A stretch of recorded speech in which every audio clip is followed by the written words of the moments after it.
So now let's take a look at audio inspector properties inside of Davinci Resolve.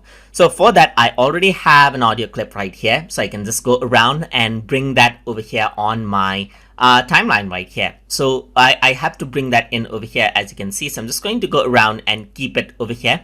I am in the cut mode, and here you can see that now the audio is in my timeline right now, and it is in audio layer 1, as you can see right here. You can also go around and have multiple audio layers. So you can go around, right click and click on add audio track if you want to add in multiple audio tracks over here, just like this as well, just like with the video. But we are going to focus on the inspector part right now. So we're going to stick to one audio clip right now. So if I were to go around over here onto inspector, then here now you can see the audio properties. So if I were to go around and play the audio,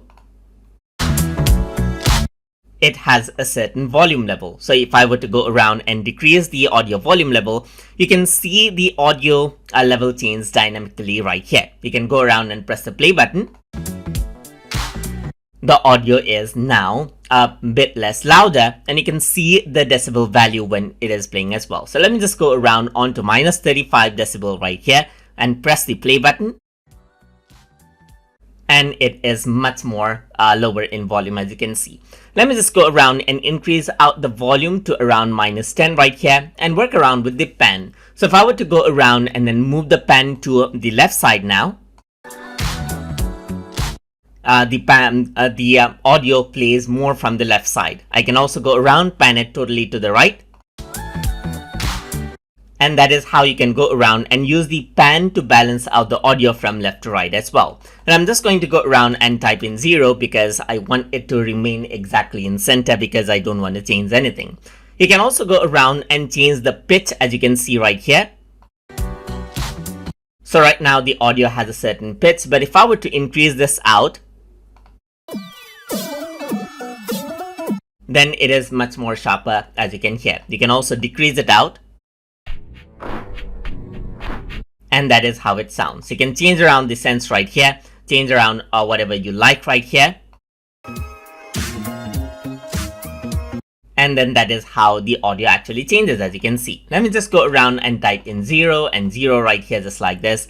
And another thing that you can do is you can work around with the speed over here, as you can see as well. There's speed, there's even equalizer option that you can work around with. So let's say, for example, you want to go around, increase out the bass, decrease out the sharp areas. You can just go around, arrange everything visually.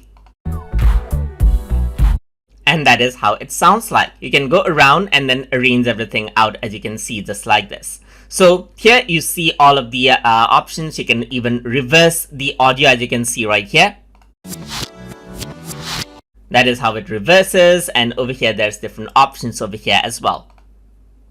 So this is to actually go around and then work around with this, as you can see right here.